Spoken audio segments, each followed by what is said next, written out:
Hello दोस्तों, आप सभी का स्वागत है आपके अपने यूट्यूब चैनल स्टडी 360 अपडेट में।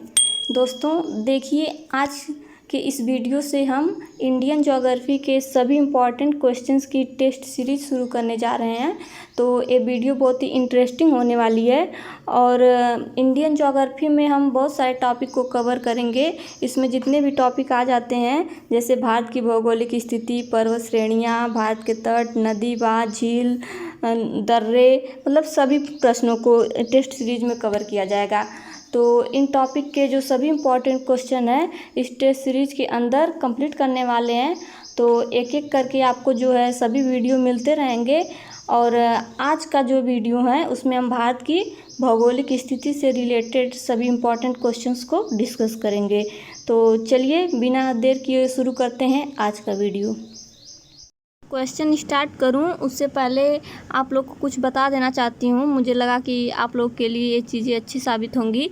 तो जैसे कि आप लोग कैसे पढ़ें या यही क्विज लगाना है तो कैसे लगाएं। तो सबसे पहले आप कोई टॉपिक ले लीजिए, जैसे कि भारत का भौगोलिक परिचय है या उसकी स्थिति विस्तार है, तो उसको सबसे पहले जो है उसके बारे में डिटेल से डिस्क्रिप्टिव रूप में पढ़िए, या कोचिंग पढ़ रहे हैं तो वहाँ से पहले पढ़िए, फिर जो है क्विज को सॉल्व करिए और देखिए कि कौन सी चीज़ें कहाँ छूट गई हैं और कौन सी चीज़ें नहीं समझ में आई हैं, तो फिर उसको पढ़ेंगे।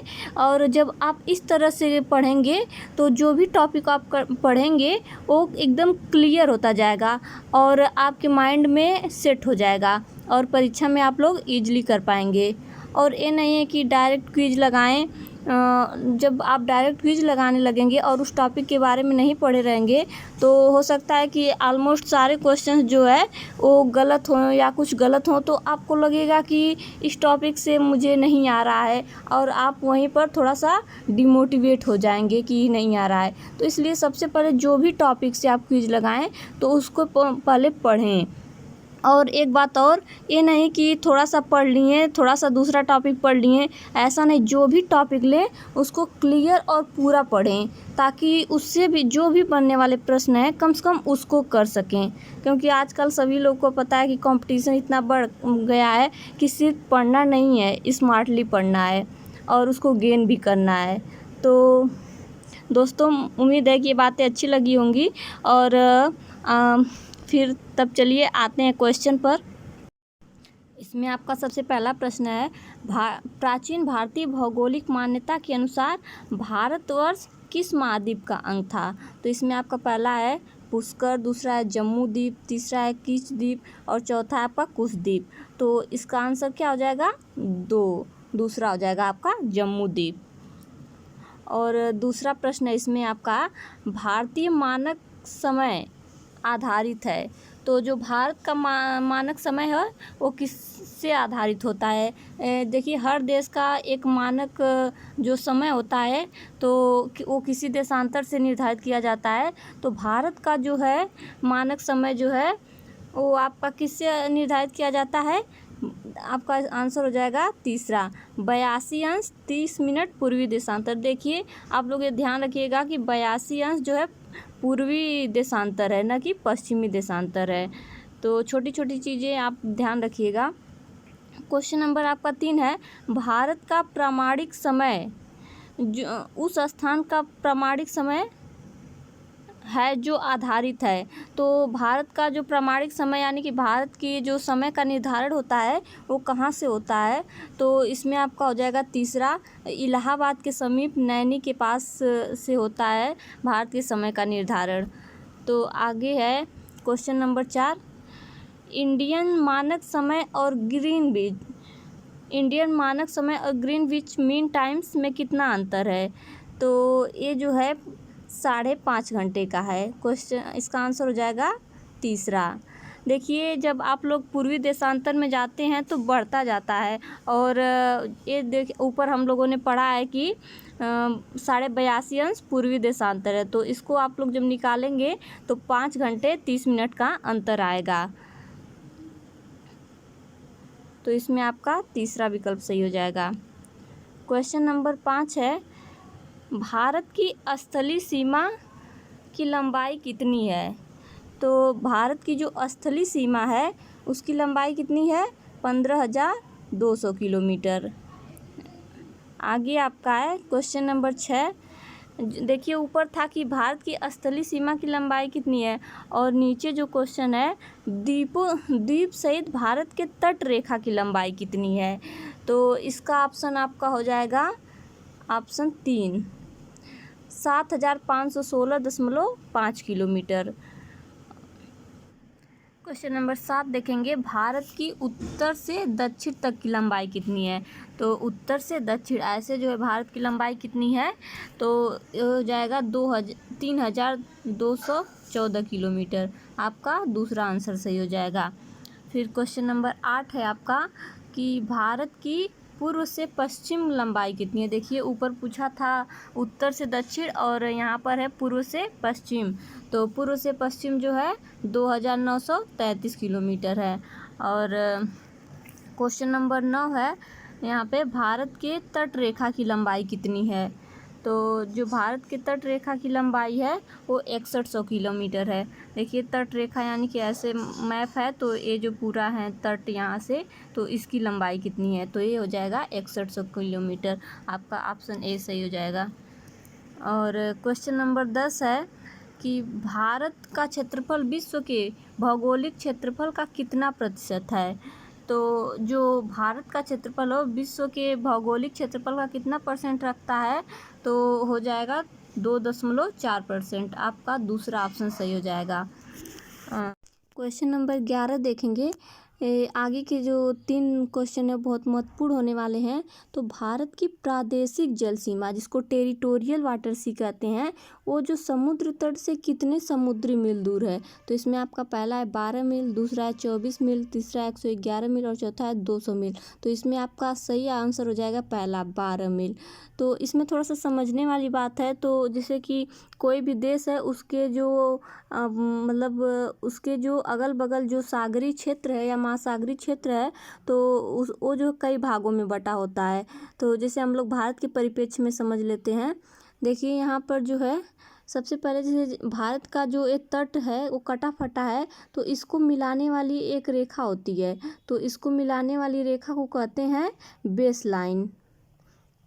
और फिर इसके बाद जो होता है या बेस लाइन से 12 जो नॉटिकल मील होता है, इसको जो 12 नॉटिकल मील होता है इसको कहते हैं प्रादेशिक समुद्री सीमा, यानी कि टेरिटोरियल वाटर सी।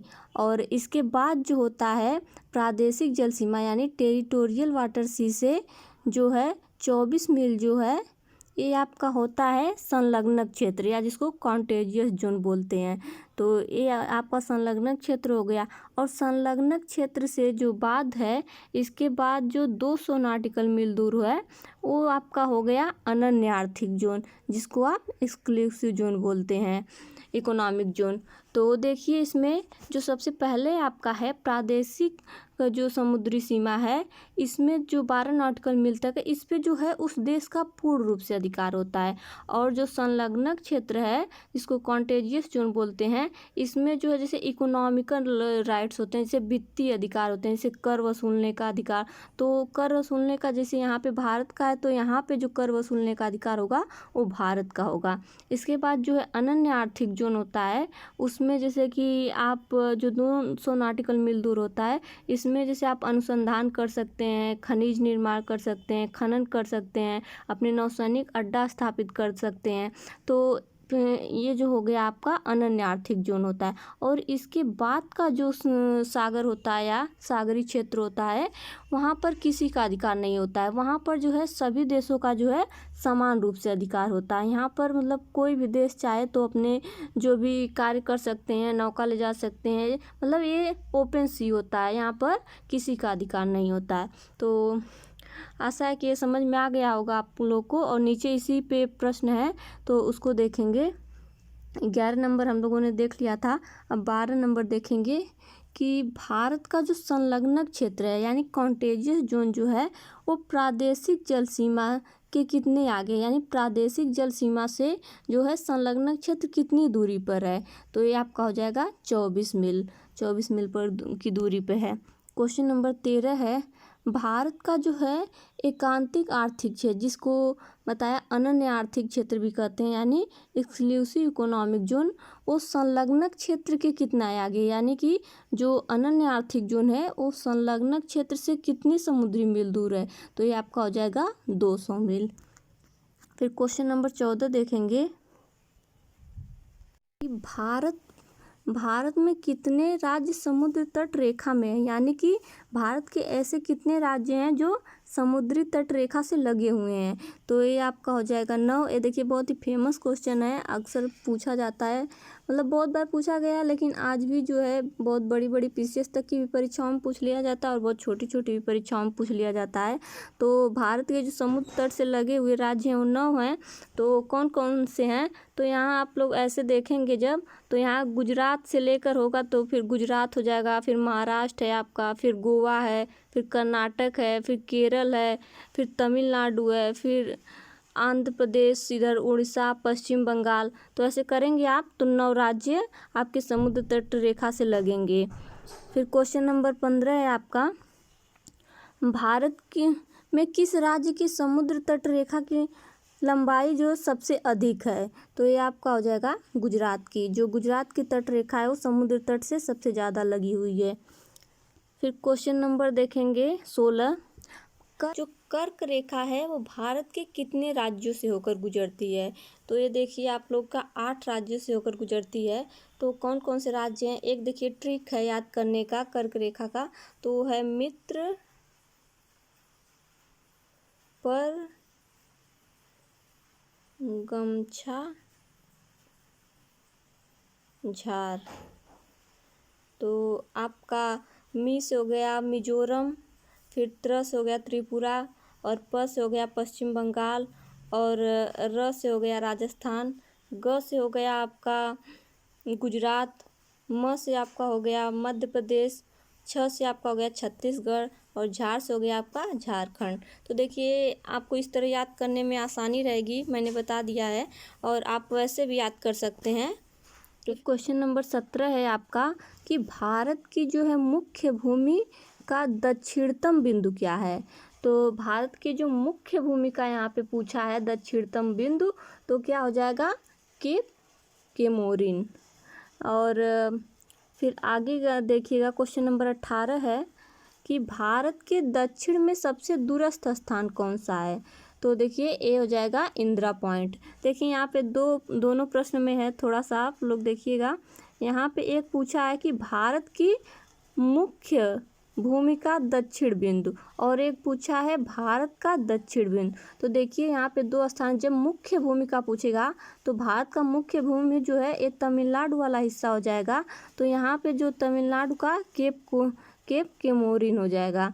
और जब पूछेगा कि दक्षिणतम बिंदु, भारत का यहाँ पर तो जो है मुख्य भूमिका है, लेकिन भारत का जो भौगोलिक क्षेत्र है यहीं पे तो नहीं समाप्त हो जाता है, वो जो है इधर अंडमान निकोबार द्वीप वाला जो पार्ट है वो भी तो भारत का ही क्षेत्र है।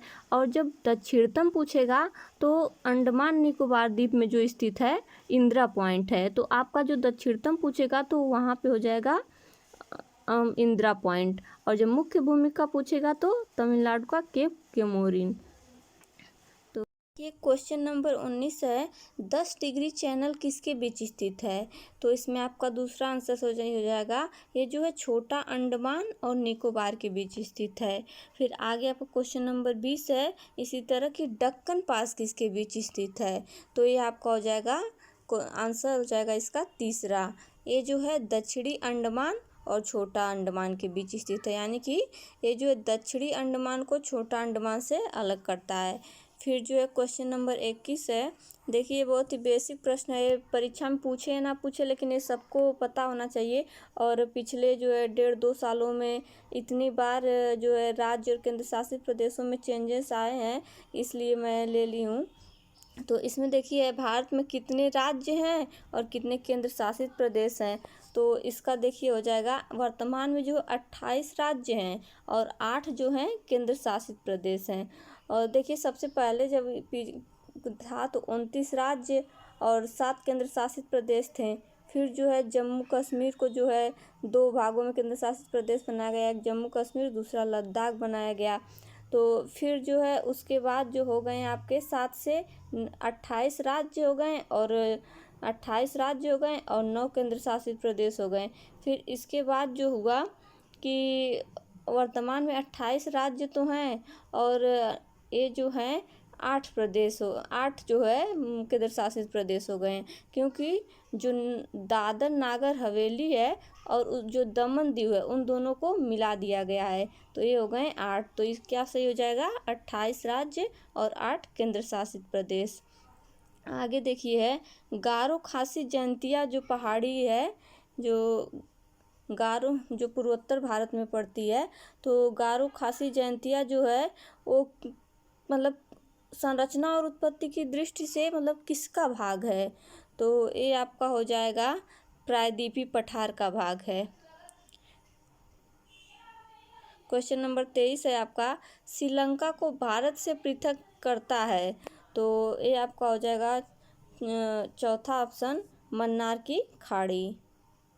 ये आगे आपका है क्वेश्चन नंबर 24 जो है, निम्नलिखित में से कौन सा तट जो है पश्चिम तट का भाग नहीं है, तो इसमें से 3 तट जो है पश्चिमी तट के भाग हैं और एक नहीं है, तो कौन सा है, कोरोमंडल तट। देखिए मैंने नीचे पिक भी ले लिया है, आप लोग को समझने में आसानी होगी। तो देखिए यहाँ पर जो है कोंकण तट, इधर मालाबार तट है, फिर उधर धारवाड़ तट है और उसके ऊपर जो है देखिए यहाँ काठियावाड़ तट है। लेकिन जो कोरोमंडल तट जो है यहाँ पर देखिए ये जो आपका है ये जो है पूर्वी भाग में पड़ता है और ये सब जो है पश्चिमी भाग में पड़ता है, तो क्या सही हो जाएगा, कोरोमंडल तट। फिर आगे क्वेश्चन नंबर जो आपका 25 है, भारत का पूर्वी समुद्री तट किस नाम से जाना जाता है, तो ये आपका हो जाएगा देखिए पूर्वी समुद्री तट अभी ऊपर वही था, तो ये कोरोमंडल तट के नाम से जाना जाता है। फिर क्वेश्चन नंबर 26 है कि लक्षद्वीप समूह में द्वीपों की संख्या कितनी है, तो ये आपका हो जाएगा दूसरा ऑप्शन सही, कितनी है, 36। फिर क्वेश्चन नंबर 27 देखेंगे, निम्नलिखित में से कौन सा देश भारत के साथ सबसे लंबी स्थलीय सीमा साझा करता है, तो देखिए बहुत इजी प्रश्न है। ये देखिए आपका हो जाएगा बांग्लादेश, जो पश्चिम बंगाल से पूरा ऐसे लगा हुआ है, तो सबसे ज़्यादा जो है स्थलीय सीमा कौन साझा करता है, तो बांग्लादेश हो जाएगा। फिर क्वेश्चन नंबर जो 28 है आपका, सबसे छोटी स्थलीय सीमा कौन सा देश साझा करता है, तो ऊपर तो हम लोगों ने देखा सबसे बड़ी कौन साझा करता है और नीचे जो है ये है सबसे छोटी स्थलीय सीमा कौन बनाता है, तो हो जाएगा भूटान। तो सबसे जो बड़ी है वो बांग्लादेश और सबसे छोटी भूटान। फिर क्वेश्चन नंबर 29 है, भारत का एकमात्र शीत मरुस्थल कौन सा है, तो भारत का जो एकमात्र शीत मरुस्थल जो है लद्दाख है। फिर क्वेश्चन नंबर 30 है, कौन सा देश जो है पाक जलडमरू मध्य से जुड़े हुए हैं, तो ये देखिए पाक से आप लोग कंफ्यूज मत होइएगा, इसका ऑप्शन हो जाएगा पहला सही। पाक जल संधि जो होती है वो भारत और श्रीलंका के बीच पाई जाती है, पाक से पाकिस्तान मत समझ लीजिएगा। और देखिए यहाँ पर जो है आप लोग को कंफ्यूज करने के लिए पाकिस्तान का भी ऑप्शन दिया है, तो ये जो है भारत और श्रीलंका के बीच पाई जाती है। क्वेश्चन नंबर 31 है, भारत और चीन के बीच जो है सीमा बनाने वाली रेखा कौन सी है, तो भारत और चीन के बीच जो सीमा रेखा बनाती है उस रेखा का नाम है मैकमोहन रेखा। और देखिए देख लेते हैं कुछ कि कौन सी रेखा जो है किस देश के बीच में है। मैकमोहन रेखा देखिए जो है चीन प्लस भारत के बीच में हम लोगों ने देख लिया। और रेड क्लिफ लाइन जो है ये जो है भारत और पाकिस्तान के बीच है। और ये डुरंड रेखा जो है ये जो है भारत और जो है अफ़गानिस्तान के बीच में है। और फिर देखिए आपका है मैगी नॉट रेखा, जो मैगी नॉट रेखा ये आपकी जर्मनी के बीच पड़ती है और फ्रांस, तो ये जो मैगी नॉट रेखा है जो जर्मनी को फ्रांस से अलग करती है। और डुरंड रेखा जो है भारत और अफगानिस्तान के बीच, रेड क्लिफ लाइन भारत और पाकिस्तान के बीच, और मैकमोहन रेखा चीन और भारत के बीच। क्वेश्चन नंबर आपका 32 है, मालाबार तट कहाँ से कहाँ तक स्थित है? तो आपका जो मालाबार तट है वो कहाँ से कहाँ तक स्थित है? तो ये आपका हो जाएगा गोवा से कन्याकुमारी तक स्थित है। इसका आंसर सही हो जाएगा दूसरा। देखिए क्वेश्चन नंबर जो 33 है आपका, लक्षद्वीप समूह की उत्पत्ति निम्न में से किस प्रकार से हुई है? तो ज्वालामुखी द्वीप से हुई है, मृदा निक्षेपण से हुई है, कि प्रवाल उत्पत्ति से हुई है, कि इनमें से कोई नहीं? तो ये आपका हो जाएगा प्रवाल उत्पत्ति से, यानी कि जो लक्षद्वीप का निर्माण हुआ है वो प्रवालों से हुआ है। तो प्रवाल क्या होते हैं थोड़ा सा देख लेते हैं। प्रवाल या कोरल बोलते हैं जिसको आप लोग। तो ये समुद्र में जो है छोटे छोटे जीव होते हैं जो चूना या कह सकते हैं कि कैल्शियम कार्बोनेट खाते हैं। और ये जब कैल्शियम कार्बोनेट खाते हैं और जब ये मर जाते हैं और एक दूसरे पर चिपकते जाते हैं तो एक मतलब बहुत बड़ी दीवार या फिर द्वीप का निर्माण हो जाता है।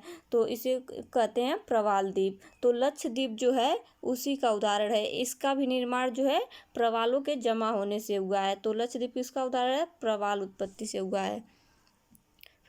क्वेश्चन नंबर 34 देखेंगे, भारतीय क्षेत्र में स्थित दो ज्वालामुखी द्वीप कौन से हैं?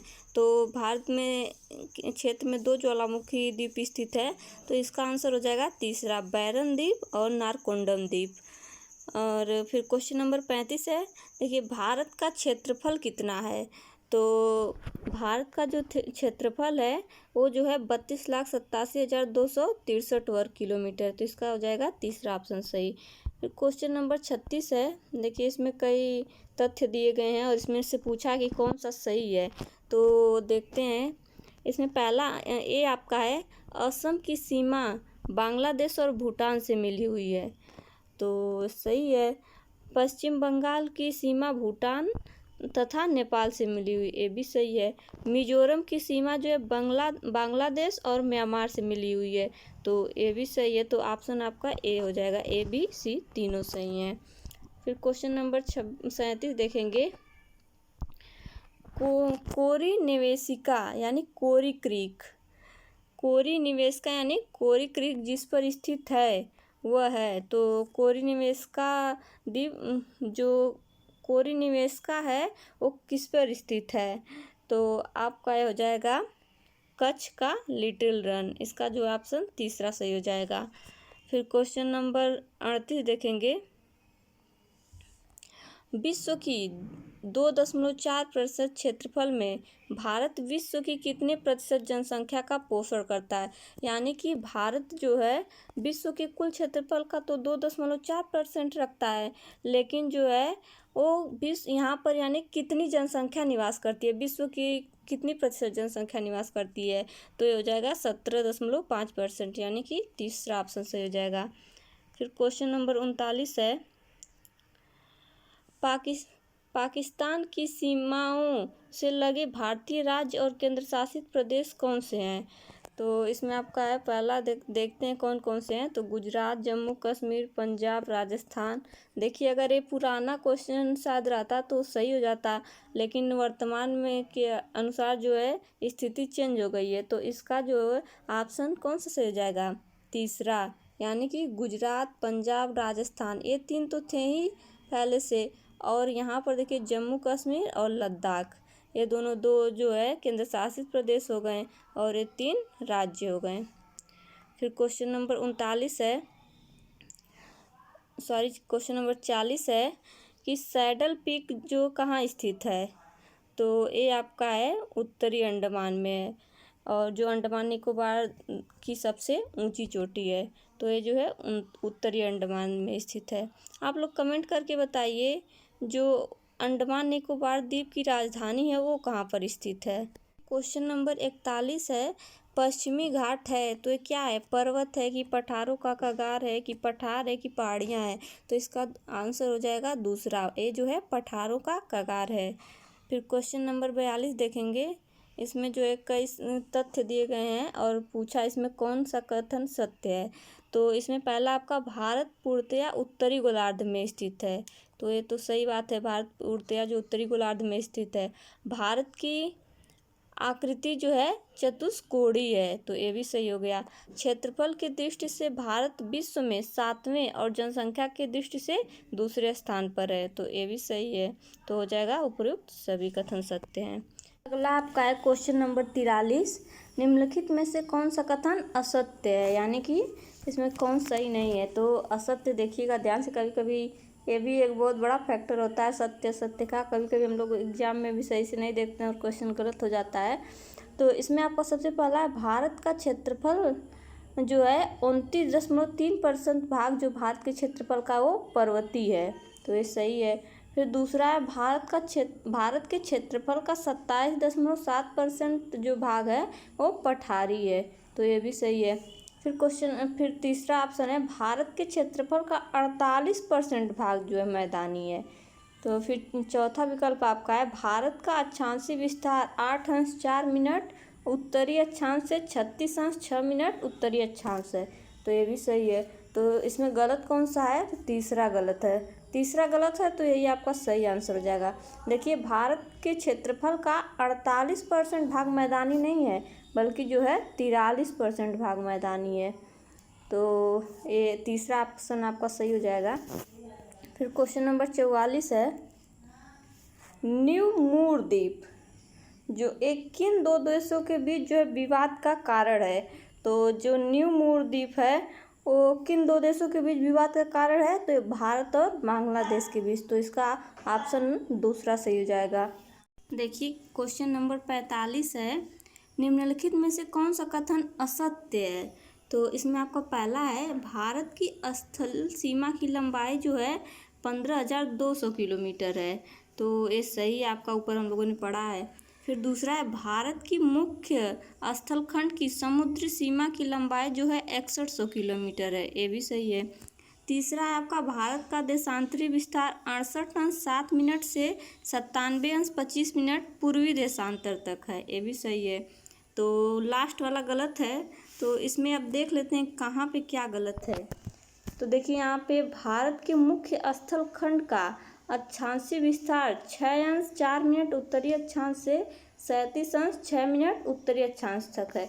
देखिए यहाँ पर जो है बहुत ही माइन्यूट गलत है। अगर यहाँ पर केवल एक चीज़ हटा दिया जाए तो वो सही हो जाएगा। अगर यहाँ पर स्थलखंड को हटा दिया जाए, मुख्य स्थलखंड को अगर केवल कर दिया जाए भारत के मुख्य अक्षांशीय विस्तार जो है, तो ये सही हो जाएगा 6.4 उत्तरी अक्षांश से। देखिए जब ऐसे भारत का मैप बनता है तो मुख्य भूमि जो होती है यहाँ पर होती है, और यहाँ पर जो है हमने ऊपर भी बताया जो भारत का जो भौगोलिक क्षेत्र है, जैसे यहाँ पे है देखिए, ये देखिए भारत का जो मैप है ऐसे अगर है तो यहाँ पर देखिए मुख्य भूमि है, और मुख्य भूमि का जो होता है ये जो है कितना होता है 8.4 होता है। तो यहाँ पर देखिए मुख्य स्थलखंड का दिया है, तो ये जो है 6.4 दिया है, तो गलत हो जाएगा। जो 6.4 है वो जो है यहाँ अंडमान निकोबार द्वीप वाला जो पार्ट है वहाँ पे है। तो देखिए यहाँ पर बहुत ही माइन्यूट अंतर है, अगर यही हटा दिया जाता तो सही हो जाता। तो इसको आप लोग याद रख लीजिएगा कि मुख्य स्थलखंड का जो है 8.4 है, और यहाँ पर जो मतलब भारत का अक्षांशीय लास्ट छोर का जो अक्षांशीय विस्तार है वो जो है 6.4 है। फिर क्वेश्चन नंबर 46 है भारत के किस प्रदेश की सीमाएं 3 देशों से क्रमशः जो है नेपाल, भूटान और चीन से मिलती है। तो इसमें कौन सा आंसर सही हो जाएगा, आपका आंसर 4 सिक्किम की जो है 3 देशों से मिलती है, नेपाल, भूटान और चीन। तो दोस्तों ये थी आज की वीडियो जिसमें हमने भारत के भौगोलिक स्थिति से रिलेटेड जो है प्रश्नों को सॉल्व किया। तो वीडियो कैसा लगा आप लोग कमेंट करके ज़रूर बताइएगा, और वीडियो को लाइक और शेयर करना मत भूलिएगा। और मिलेंगे नेक्स्ट वीडियो में, तब तक के लिए नमस्कार, थैंक यू।